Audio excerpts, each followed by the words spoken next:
A WNBA team has won the championship. What is the WNBA team? I don't really know. There was a championship, apparently. Did you watch it? No, you didn't. Not a single person listening to this show right now watched the WNBA Championship or probably even knew that it was going on.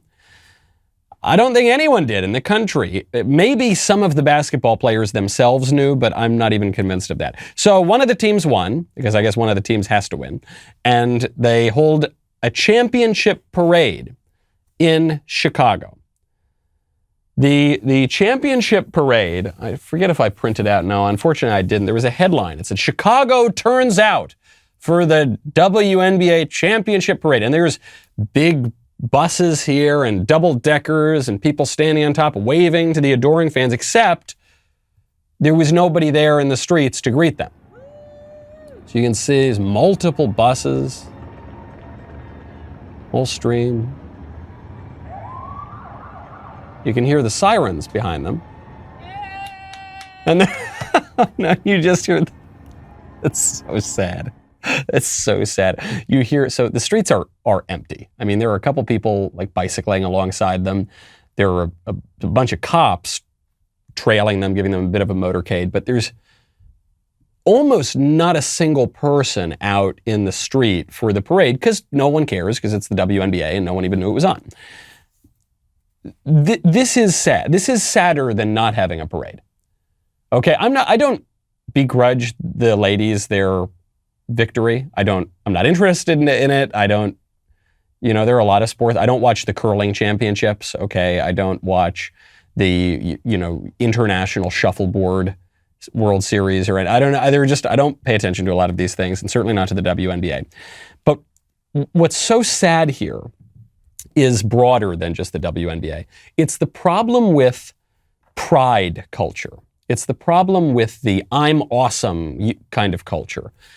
This was so sad. I saw someone that I went to school with. I was just scrolling through Instagram, and I saw she posted this picture, and underneath she wrote, "I'm so proud of this person. I love this person so much. This person's doing such a great job, and I'm really proud of her."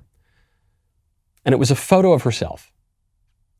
And I thought, this is really sad, but it's a common occurrence these days. It's the self-love, self-care kind of culture where you basically just worship the self. And the fact is, if you have to say it, you probably don't think it, right?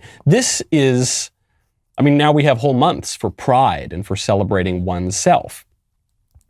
But this is quite the opposite of the traditional understanding in our Christian civilization, which is rather than saying, "I'm awesome, I'm the best, I'm perfect just the way I am," we say, "I'm a miserable sinner, please have mercy on me. I'm broken, I've failed, I have sinned in my thoughts and in my words and what I have done and what I've failed to do through my most grievous fault." That's the traditional understanding. And ironically, or perhaps unexpectedly, that view of yourself will make you feel much better about yourself and about the world.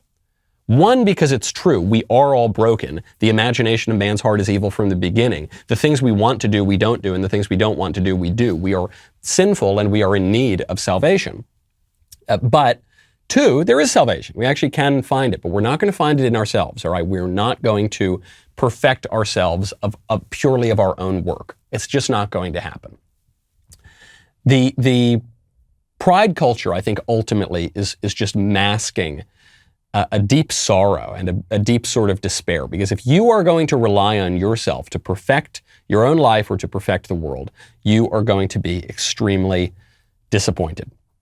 It would have been much better and much more attractive if these women had said, okay, yeah, we played this game, but no one cares, that's fine, but maybe you keep watching. We did it for ourselves. We did it for the excellence of the sport.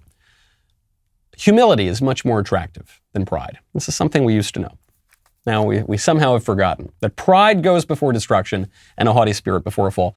I'm so glad you liked that clip, but stop, hold up, ring that bell.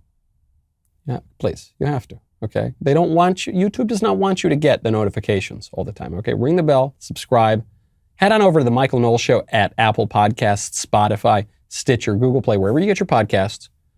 Type it in, M-I-C-H-A-E-L, K-N-W-L-E-S, S-H-O-W, period. Subscribe. We'll see you next time.